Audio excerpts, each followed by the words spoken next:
Hello viewers and students, आपका इस आज की नई क्लास नई वीडियो में बहुत बहुत स्वागत है। आज हम देखेंगे कि आर्थिक भूगोल का अन्य विषयों से किस प्रकार संबंध है। आप अच्छे से जानते हैं मानव भूगोल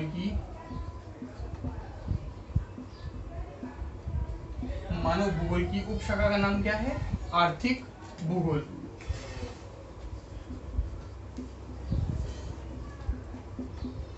मानव भूगोल की उपशाखा का नाम क्या है? आर्थिक भूगोल। अब इस आर्थिक भूगोल का अन्य विषयों से किस प्रकार संबंध है, हम इनको जानने की कोशिश करेंगे। आर्थिक भूगोल के अंतर्गत मानव के सभी आर्थिक क्रियाओं का अध्ययन किया जाता है। अब उन सभी किसका अध्ययन किया जाता है इसके अंतर्गत?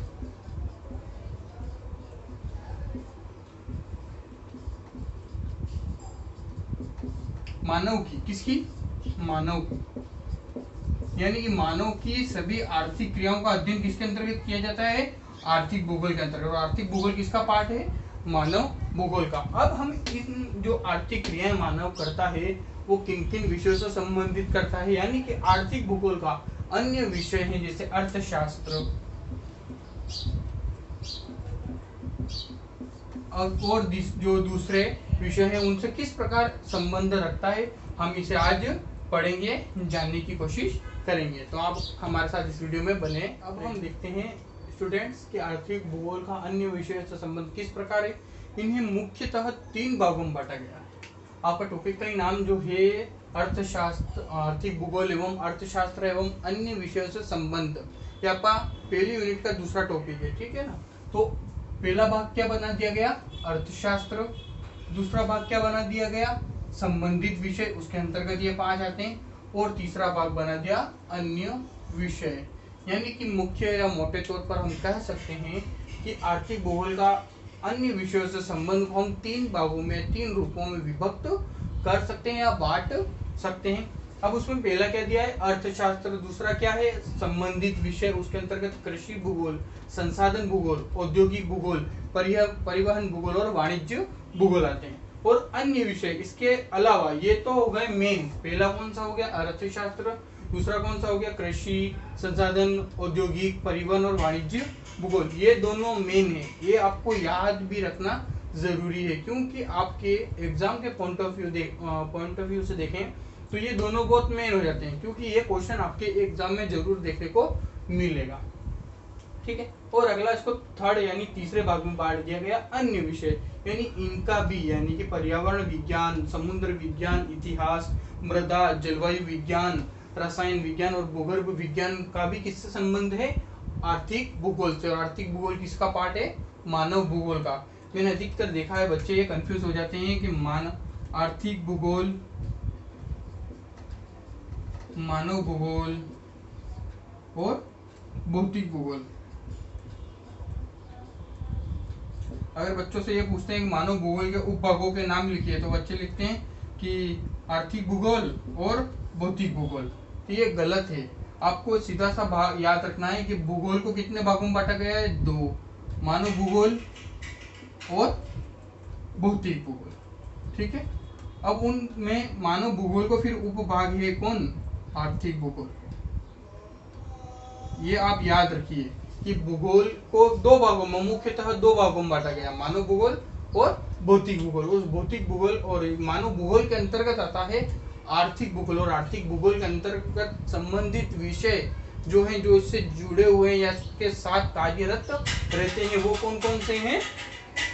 अर्थशास्त्र और संबंधित विषय, कृषि भूगोल, संसाधन भूगोल, औद्योगिक भूगोल और परिवहन भूगोल और लास्ट वाणिज्य भूगोल। अब आपको ये 5 और एक ये छठा नाम को याद रखना जरूरी है, क्योंकि आपके एग्जाम में ये बहुत पूछा जाता है कि आर्थिक भूगोल का अन्य विषयों से संबंध है या किन किन विषयों से संबंध है, ये क्वेश्चन जरूर बनता है। तो पहला है जो क्या है? अर्थशास्त्र। अर्थशास्त्र को कैसे देखेंगे? अर्थशास्त्र में क्या बताता? उत्पादन, वितरण, विनिमय, आयात, निर्यात, उपभोग, ये सभी क्या है?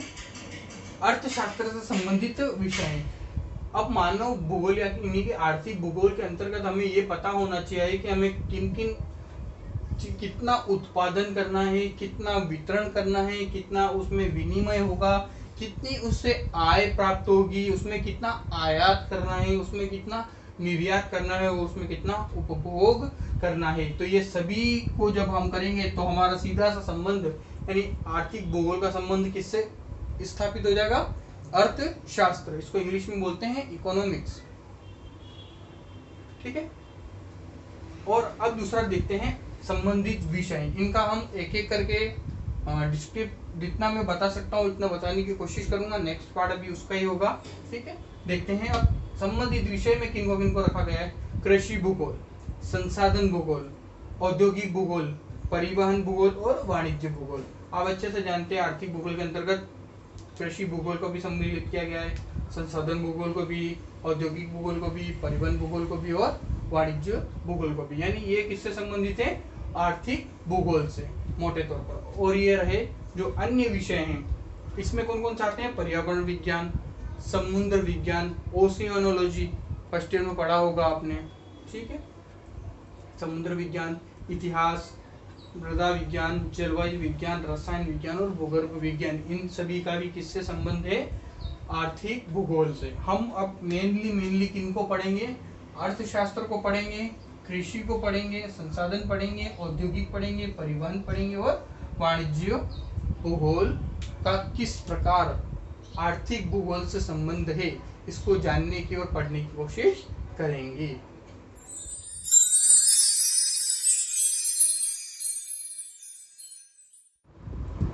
अब हम देखते हैं कि आर्थिक भूगोल का अर्थशास्त्र के साथ किस प्रकार संबंध है। अभी हमने देखा कि आर्थिक भूगोल के साथ कौन कौन से विषय सम्मिलित किए जाते हैं, उनमें 3 भागों में बांटा गया। और पहला भाग कौन सा है?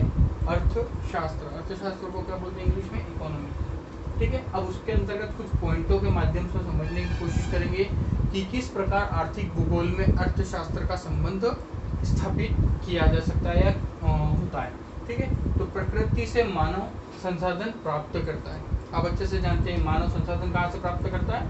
प्रकृति से। ठीक है। अर्थशास्त्र इन संसाधनों संबंधित समस्याओं, उत्पादन, वितरण, विनिमय, उपभोग की व्यवस्था का निर्धारण करता है। यानी कि अगर मानव ने प्राप्त कर लिया क्या? प्राकृतिक संसाधन। कहाँ से प्राप्त किया? प्रकृति से। ठीक है। क्या प्राप्त कर लिया?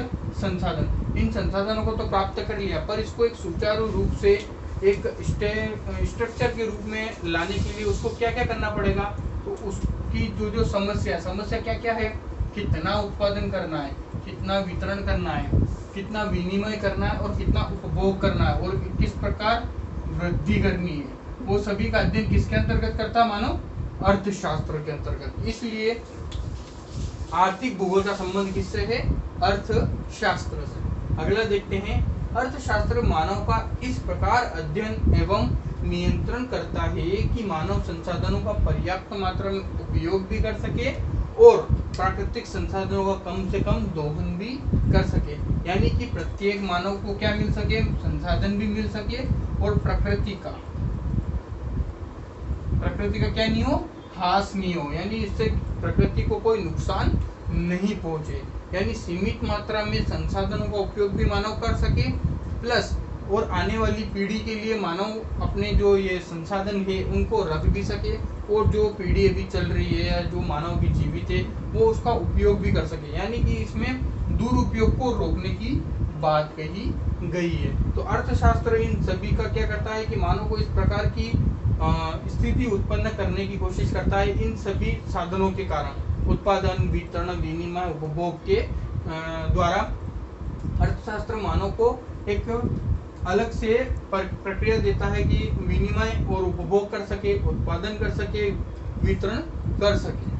तो उससे क्या हो जाएगा? प्रकृति का नुकसान भी नहीं होगा और मानव को क्या मिल जाएगा? ज्यादा से ज्यादा संसाधन मिल सकेगा। अगला क्या है? अर्थशास्त्र का सीधा संबंध किससे है? भूगोल से होता है। क्यों होता है? किस प्रकार होता है? अगर कोई भूगोलवेत्ता है, कोई अर्थशास्त्री है, तो उसको इसकी आवश्यकता क्यों पड़ेगी भूगोल की? क्यों? क्योंकि वो भौगोलिक संदर्भ में ही किसी क्षेत्र का अध्ययन कर सका। किस क्षेत्र में? भौगोलिक क्षेत्र। जब तक उसको उस क्षेत्र का भौगोलिक क्षेत्र नहीं पता होगा कि भौगोलिक स्थिति कैसी उस क्षेत्र की, तब तक वहां पर अर्थशास्त्री कोई कार्य नहीं कर सकता है। अगर मैं सीधा सा उदाहरण दूं आपको कि कोई क्षेत्र अच्छा सा उपजाऊ है, मैदानी भाग है, नदी भी है, बिजली भी है, उस क्षेत्र में नदी नाले वगैरह सब कुछ अच्छे से है, तो वहां पर अर्थव्यवस्था अच्छी होगी। क्या होगी? अर्थव्यवस्था अच्छी होगी। यदि कहीं पर पर्वत पठार बहुत ऊंचे ऊंचे हैं, उबड़ खाबड़ भूमि है, जैसे कि चंबल की है ना,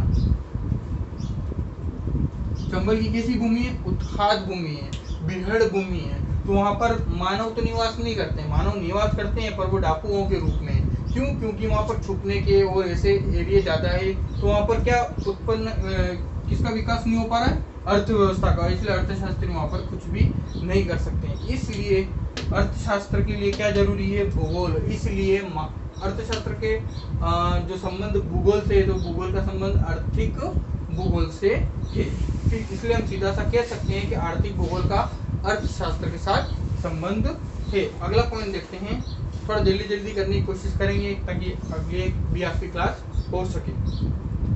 अर्थशास्त्र के अंतर्गत कितना उत्पादन करना है, कैसे करना है, कैसे उत्पादन करना है, क्या उत्पादन करना है, कितना उत्पादन करना है, और कितना उपभोग करना है, और कितना वृद्धि करना है। यानी कि हम सीधा बोल सकते हैं कैसे, क्या, कितना और उपभोग कितना करना है, और उसमें वृद्धि कितनी करनी है। इन सभी समस्याओं का समाधान करने के लिए हमें किसकी आवश्यकता होगी? आर्थिक भूगोल की। और ये सभी समस्या किसमें उत्पन्न होती है? एक अर्थशास्त्र के अंतर्गत या इकोनॉमी के अंतर्गत उत्पन्न होती है। इन सभी समस्याओं का समाधान कौन करता है? आर्थिक भूगोल। तो आपने इन पॉइंटों के माध्यम से देखा कि किस प्रकार आर्थिक भूगोल का अर्थशास्त्र के साथ संबंध है। अब मैं एक दो पॉइंट और हैं वो भी आपको बताता हूँ। हाँ, अब आगे का पार्ट देखते हैं इसका। अर्थशास्त्र क्या होता है? सैद्धांतिक। ये आप अच्छे से जानते हैं कि अर्थशास्त्र क्या होता है? सैद्धांतिक होता है। और आर्थिक भूगोल क्या होता है? अनुभविक होता है। यानी कि अर्थशास्त्र कैसा है? सैद्धांतिक। और हमारा आर्थिक भूगोल कैसा है? अनुभविक। इसलिए हम कह सकते हैं अर्थशास्त्र एवं आर्थिक भूगोल एक दूसरे के पूरक है। क्या है? पूरक। यानी कि इनका सीधा सीधा संबंध तो है पर पूरक तरीके से इनका संबंध है। यानी कि अर्थव्यवस्था के अर्थशास्त्र कैसा होता है? सैद्धांतिक, वो सिद्धांतों पर आधारित होता है। और आर्थिक भूगोल अनुभविक यानी अनुभवों पर आधारित होता है। अगला देखते हैं, अर्थशास्त्र व्यवहारिक ज्ञान को भूगोल से जोड़ने की कड़ी है। अर्थशास्त्र क्या है? व्यवहारिक ज्ञान को भूगोल से जोड़ने की कड़ी है। ठीक है, इसलिए हम कह सकते हैं कि आर्थिक भूगोल का अर्थशास्त्र से संबंध है। ये था पहला पार्ट आपका कि आर्थिक भूगोल का अन्य विषय अर्थशास्त्र से किस प्रकार संबंध है। अब हम देखेंगे दूसरा पार्ट। अब इसका दूसरा पार्ट देखते हैं। और दूसरे पार्ट का पहला बिंदु था हमारा कि आर्थिक भूगोल का कृषि भूगोल से किस प्रकार संबंध है। तो इसको हम कुछ लाइनों में जानने की कोशिश करेंगे। कृषि भूगोल, देखो आपको उससे पहले मैं बता देता हूँ कि जो आर्थिक भूगोल है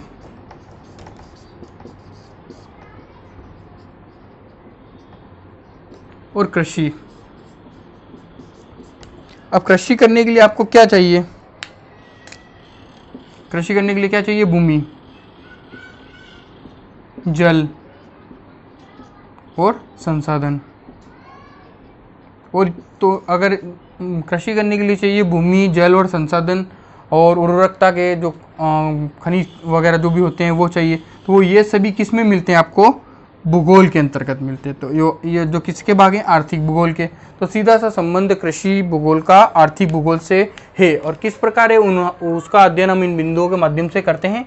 कृषि भूगोल के अंतर्गत उन परिस्थितियों का अध्ययन किया जाता है जो कृषि के विभिन्न उत्पादों एवं वितरणों से संबंधित होते हैं।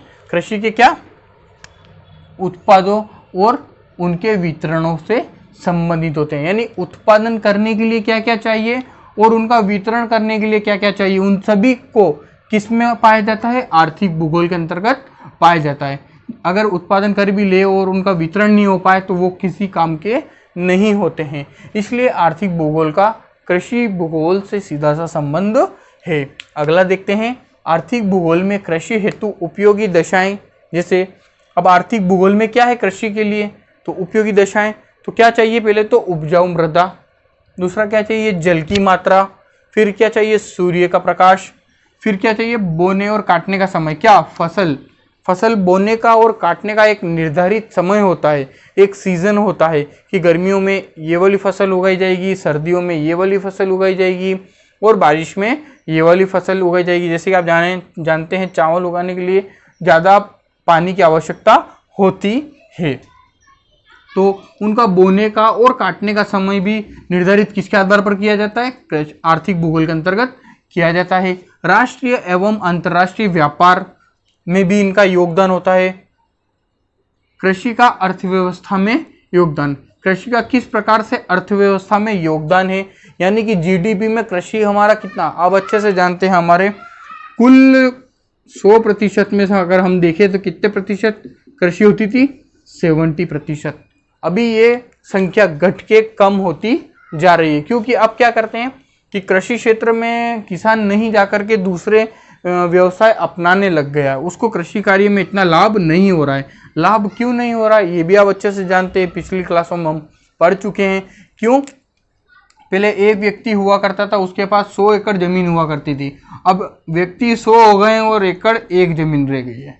अब ये क्यों हुआ है, जनसंख्या वृद्धि के कारण हुआ है, परिवारों का बढ़ने की वजह से हो गया है, एक बाप की 10-10, 8-8 संतान होने की वजह से हो गया है। तो ये क्या है कि जमीन का बंटवारा होने से जो उत्पादन होता था पहले वो कम हो गया है, उत्पादन कम हो गया। उत्पादन कम क्यों हुआ है, क्योंकि भूमि कम हो गई है। ठीक है, तो आगे देखें, इस प्रकार आर्थिक भूगोल, कृषि भूगोल एक दूसरे से अंतर संबंधित हैं या एक दूसरे से जुड़े हुए हैं। अच्छा, ये आपको अच्छे से समझ आ गया होगा, क्योंकि आर्थिक भूगोल का सीधा सा संबंध किससे है, कृषि भूगोल से, या कृषि भूगोल का संबंध सीधा सा किससे, आर्थिक भूगोल से। अब इसका अगला दूसरा पार्ट देखते हैं। दूसरे का दूसरा पार्ट है, ये आपको मैं बता दूं, आपने चार्ट बना लिया होगा, लिख लिया होगा, देख लिया होगा। अब ये दूसरे का दूसरा पार्ट है, आर्थिक भूगोल का संसाधन भूगोल के साथ किस प्रकार संबंध है। आर्थिक भूगोल और संसाधन भूगोल, संसाधन क्या होते हैं, जो खनन कार्य द्वारा या जमीन द्वारा या भूगर्भ द्वारा निकाले जाते हैं, वह सभी क्या कहलाते हैं, संसाधन। वह सभी मानव के जो कार्य काम में आते हैं या उपयोग में आते हैं, वह सभी खनिज क्या कहलाते हैं, संसाधन कहलाते हैं। वो किसी भी रूप में हो सकते हैं, लिक्विड रूप में हो सकते हैं, ठोस रूप में हो सकते हैं, गैसीय रूप में हो सकते हैं, किसी भी रूप में हो सकते हैं, कि बस शर्त यह है कि वो मानव के उपयोग में आना चाहिए। वे सभी क्या कहलाते हैं, संसाधन। अब जो संसाधन भूगोल है, क्या उसका आर्थिक भूगोल के साथ संबंध है या नहीं, हमें ये जानने की कोशिश करेंगे। आर्थिक भूगोल का संबंध, आर्थिक भूगोल संसाधन का उत्पादन परख करता है। जो आर्थिक भूगोल है वो क्या करता है, संसाधन का उत्पादन परख करता है। कि आर्थिक भूगोल का कार्य क्या है कि संसाधन जो उत्पादित हुआ है उसका परख करता है कि ये किस प्रकार का संसाधन है, किस कैटेगरी के अंतर्गत आता है, इससे मानव का क्या उपयोग किया जा सकता है, यह आर्थिक भूगोल के अंतर्गत आता है। ठीक है, अगला देखते हैं। इसके अंतर्गत संसाधन दोहन द्वारा प्राथमिक, द्वितीयक या तृतीयक उत्पादन मानव हित में किया जाता है। दोहन यानी उपयोग, इसके अंतर्गत क्या किया जाता है, संसाधन जो हमें कहाँ से, प्रकृति से प्राप्त हुए हैं, खनिज रूप में खोद करके, भूगर्भिक रूप में, लिक्विड, गैसीय या किसी भी प्रकार से जो हमें संसाधन प्राप्त हुए हैं, उनका दोहन यानी उपयोग द्वारा किसमें, प्राथमिक, द्वितीयक और तृतीयक उत्पादक। उत्पादक के 3 क्षेत्र होते हैं, पिछली क्लास में हम पढ़ चुके हैं। नहीं पढ़ा हो आपने तो प्लेलिस्ट में वीडियो अवेलेबल है, आप उसे देख करके समझ सकते हैं कि प्राथमिक, द्वितीयक और तृतीयक आर्थिक क्रिया या उत्पादन कौन कौन से होते हैं, इसके अंदर कौन कौन से आते हैं, वो मैंने उसमें वीडियो बना चुका हूँ। तो जो पढ़ चुके हैं वो तो अच्छे से जानते होंगे, जिन्होंने नहीं पढ़ा वो इस क्लास के बाद जरूर पढ़ें। तो जो संसाधनों का दोहन होता है प्राथमिक, द्वितीयक और तृतीयक क्षेत्र में, उसका मानव हित में उपयोग किया जाता है। किसके द्वारा, आर्थिक भूगोल के द्वारा। तो ये सभी जो संसाधन है उनका उपयोग कौन करता है, मानव। इसलिए इसको किसके अंतर्गत डाल दिया गया, आर्थिक भूगोल के अंतर्गत। ठीक है, संसाधन का उपयोग कौन करता है, मानव। निकालता कौन है, मानव। देती कौन है, प्रकृति। ठीक है ना। जबकि संसाधन भूगोल के अंतर्गत पृथ्वी तल और उसके समीप पाए जाने वाले भौगोलिक तत्वों का अध्ययन किया जाता है। अब संसाधन भूगोल के अंतर्गत किसका अध्ययन किया जाता है? संसाधन भूगोल के अंतर्गत पृथ्वी तल पर और उसके समीप पाए जाने वाले भौतिक तत्वों का अध्ययन किया जाता है। वो भौतिक तत्व जब मानव के उपयोगी हो जाते हैं तो उसे हम क्या बोल देते हैं? संसाधन बोल देते हैं। ठीक है, अगला देखते हैं। संसाधन भूगोल मूलतः मौलिक संसाधनों का क्षेत्रीय मूल्यांकन है। क्या है ये? समझने की कोशिश कीजिए। जो संसाधन भूगोल है मूलतः यानी मुख्य रूप से क्या है? मौलिक संसाधन जो कि मानव को प्राप्त हुए हैं, किससे? प्रकृति द्वारा, उनका क्षेत्रीय मूल्यांकन है। यानी कि किस किस क्षेत्र में कौन कौन सा संसाधन मानव को मिला है या उसने प्राप्त करने की कोशिश की, वहां से वो और उस प्रकार का खनिज प्राप्त करने की कोशिश करता है, वही कहलाता है संसाधन भूगोल।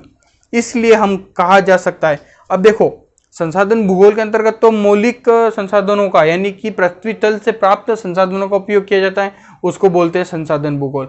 अब इन संसाधन भूगोल से प्राप्त हुए जो संसाधन, उनका उपयोग कौन करता है? मानव करता है। तो अब हम देखें कि आर्थिक भूगोल तो उसका उपयोग करता है और संसाधन भूगोल उसको प्राप्त कराने की कोशिश कराता है। क्या? संसाधन तो है एक दूसरे के दूर दूर, लेकिन फिर भी इसलिए कहा जा सकता है कि ये दोनों अलग होते हुए भी एक समान एक दूसरे के लिए कार्य करते हैं या एक दूसरे से संबंधित हैं। अगर संसाधन भूगोल नहीं होगा, संसाधन भूगोल नहीं होगा तो वो आर्थिक भूगोल के अंतर्गत नहीं आ सकता है। और अगर आर्थिक भूगोल के अंतर्गत संसाधन भूगोल नहीं होगा तो जो मानव की आर्थिक क्रियाएं, उनमें जो परिवहन है, यातायात है, फैक्ट्री है, वितरण है, विनिमय है, ये सभी भी नहीं होगा। क्योंकि किसी भी चीज को बनाने के लिए, किसी भी उत्पादन को बढ़ाने के लिए, किसी भी फर्म को डालने के लिए हमें क्या आवश्यकता होती है? कच्चे माल की। क्या आवश्यकता होती है? कच्चे माल की। वो कच्चा माल हमें कहाँ से प्राप्त होता है? प्रकृति से। किस रूप में प्राप्त होता है? संसाधनों के रूप में। तो आप समझ चुके होंगे कि किस प्रकार आर्थिक भूगोल का संसाधन भूगोल से संबंध है और किस प्रकार ये दोनों एक दूसरे से अंतर संबंधित हैं।